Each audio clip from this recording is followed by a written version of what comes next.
लिहिलेले आहे. अरे बापरे! 32 झालं आणि तुम्हाला मी सांगितलं होतं, की पहिला 1 वाजता result declare. Maharashtra state board H-S-C examination February 2026 इंग्लिशमध्ये आहेत मला 53, त्याच्यानंतर मराठीमध्ये आहेत 74 आणि माझी टोटल पर्सेंटेज आहेत अगदी असे कमी आहेत. ओके, पण जाऊ दे.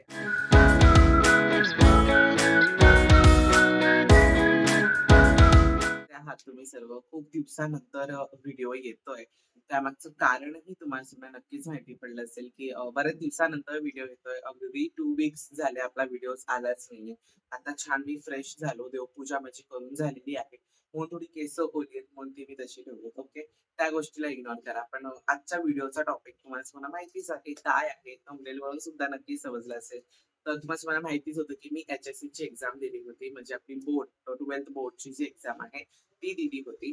तर त्याचाच आज 2 मे दुपारी 1 वाजता त्याचा रिझल्ट आहे. तर आता बघू कसं काय होतंय पुढे. आय एम सो एक्सायटेड की मी खूप एक्सायटेड आहे माझ्या त्या रिझल्टसाठी. जसं मी माझ्या एस-एस-सीच्या रिझल्टला खूप एक्सायटेड होतो.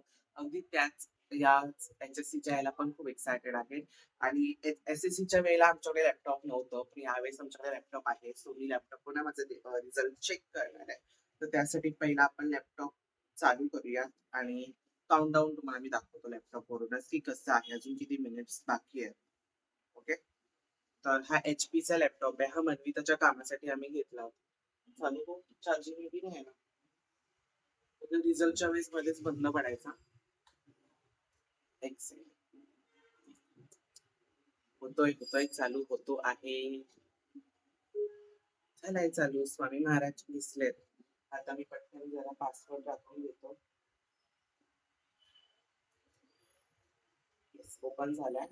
आता सर्वप्रथम आपण साइड ओपन करूया. ओके. साइड होते म्हणजे आता मी साइड ओपन करून घेतो आणि तुम्हाला मी काउंटडाऊन दाखवतो की किती वेळ आहे. ओके.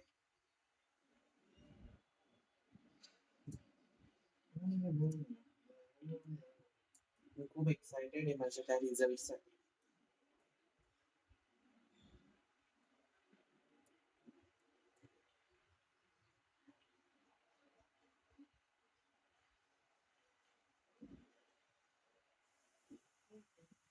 वायफायला काय आहे? आमच्या इथे वायफायचा थोडासा इश्यू नाही आहे. वायफाय कनेक्टच नाही झाला याला ऑटो.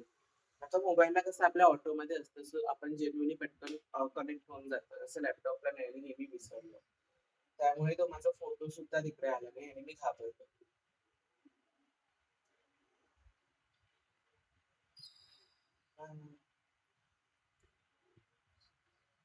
ट्वेल्थ एच-एस-सी रिझल्ट 2026 आहे बघा. इथे आलंय प्रॉपर महाराष्ट्र स्टेट बोर्ड. थांबा एक सेकंड मी प्रॅक्टिस तुम्हाला दिसेल तरी. चार्जिंग पण आहे. सी. ओके. काउंटडाऊन हे मी पहिली साइडवरनं चेक करणार आहे. Okay.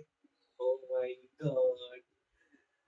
Maharashtra state board H-S-C examination February 2026 result and I touch here view result.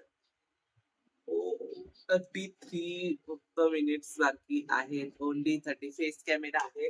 त्यामुळे तुम्हाला उलटं दिसत असेल. पण हे काउंटडाऊन टायमर लिहिलंय ना, तिथे 33 मिनिट्स आहेत आणि सेकंड्स आहेत. ओके. तर आता आपण 12 वाजता बघा डिक्लेअर. पहिले 1 वाजता होतं. See here. मला इकडे दिसत असेल. Best of luck to all students. Best of luck to all students. आता आपण जरा वेट करू.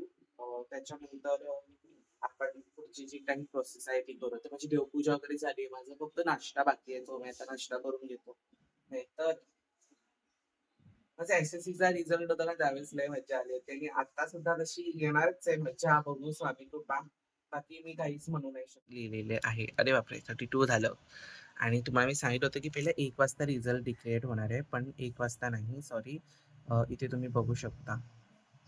थांबा 1 सेकंड. बघा. इथे लिहिलंय स्पष्ट 12 वाजता तुम्हाला रिझल्ट मिळणार आहे. बोर्डाने सकाळी डिक्लेअर केलं, की तुम्हाला 1 वाजता नाही तर 12 वाजता आम्ही रिझल्ट देऊ. म्हणून हे 12 वाजताचं टायमिंग आहे आणि best of luck to all students. स्वामींना पण मी हेच सांगेन, की सर्वांना छान मार्काने पास करा. नापास कोणालाच होऊ देऊ नका. सर्वांना पास होऊ दे, छान मार्क पडू दे. कारण प्रत्येक आई-वडिलांना आपल्या मुलाकडनं हीच चांगली अपेक्षा असते, की त्याला चांगले टक्के पडू दे किंवा तो पास तरी होऊ दे. ओके. तर माझं पण तेच झालंय. आता बघू 32 मिनिटानंतर फायनली ती वेळ आली माझा रिझल्ट जाणण्याची. एका साईडला बरेच काय-काय सुरू होतं आणि फोन्ससुद्धा स्टार्ट झाले होते आणि मी माझं म्हटलं आपण आपल्या डोक्यात असतोच आपला सीट नंबर एक्झॅक्टली काय आहे. पण तरी पण म्हटलं चेकआउट करून घेऊ आणि नंतर तो हे करू. अगदी असं आता मला बोलताना सुद्धा एवढी भीती वाटते ना, की मी कसं सांगू, काय करू? खूप भीती वाटते. पण बघा टाईम अलॉट झालं. ते टाईम संपून झालं तिथे आणि बरोबर 12 वाजले, करेक्ट 12 आणि त्या करेक्ट 12च्या आत मी माझा रिझल्ट स्टार्ट केला. अजून मला एवढी पण भीती वाटत होती, की काय येईल रिझल्ट? काय येईल रिझल्ट? कसा येईल रिझल्ट? काय सुरू आहे? थोडासा आजूबाजूचा व्हॉईस इग्नोर करा प्लीज. तर मग फायनली मी व्ह्यू रिझल्टवर क्लिक केलं आणि माझा आनंद द्विगुणित झाला. कारण मला छान मस्त पर्सेंटेज पडले. जेवढे मला अपेक्षित होते, तेवढे छान पर्सेंटेज पडलेले आहेत. माझ्या अभ्यासक्रमानुसार किंवा माझ्या कुवतीनुसार ते माझ्यासाठी खूप खूप बेस्ट आहेत. स्वामी समर्थ. तर फायनली आपले एच-एस-सीचा रिझल्ट म्हणजे माझा एच-एस-सीचा रिझल्ट आलेला आहे आणि ते तुम्हाला स्क्रीनवरती सुद्धा दिसलं असेल. आता लॅपटॉपची चार्जिंग कमी होती, सो म्हणून मग मी लॅपटॉप चार्जिंगला लावलाय. बट मनिता तुझा फोन दे ना जरा, रिझल्ट हे करून. ओके. तर त्याच्यावरती मी तुम्हाला माझे पर्सेंटेज दाखवतो. माझा नंबर रिव्हील नाही करणार, कारण मी आधी पण नंबर रिव्हील केला नव्हता आणि आताही करणार नाहीये. पण मी सिंपली तुम्हाला दाखवेन, की किती पर्सेंट आहेत किंवा काय, म्हणजे तुम्हाला खरं वाटायला पाहिजे त्यासाठी. ओके. तर ओके. एक सेकंड. सी. इंग्लिशमध्ये आहेत मला 53. त्याच्यानंतर मराठीमध्ये आहेत 74. त्याच्यानंतर हिंदीत आहे 71. हिस्ट्रीत आहे 56. पॉलिटिकल सायन्समध्ये आहे 62 आणि इकॉनॉमिक्समध्ये आहेत 60 आणि माझे टोटल पर्सेंटेज आहेत अगदी असे कमी आहेत. ओके, पण जाऊ दे आहेत 62.67 हे माझे पर्सेंटेज आहेत. एक सी मला दिसत असेल. दिसतंय का? नाही. असू दे. मी तुम्हाला स्क्रीन शेअर करेन. ओके. नाहीतर ह्याला टॅग करेन मी कम्युनिटी पोस्टमध्ये. तर 62.67 मला पर्सेंटेज मिळालेले आहेत आणि मी खूप असा हॅपी आहे, की मला 60 प्लसच हवे होते आणि कारण मला जे पुढचं शिक्षण घ्यायचंय त्यासाठी मला 60 प्लसच हवे, तर मला त्याच्यात ॲडमिशन मिळणार होतं. नाहीतर त्यासाठी मला ॲडमिशन नव्हतं मिळणार आणि स्वामी कृपा किंवा समर्थ कृपा म्हणावी आणि तेच झालेलं आहे. समर्थांना मी सांगितलं, की थँक सो मच, की 62 तर 62 चालेल माझ्यासाठी खूप आहेत 62 पर्सेंटेज आणि माझ्या पुढच्या शिक्षणासाठी सुद्धा ते मला खूप बरे पडतील 62%.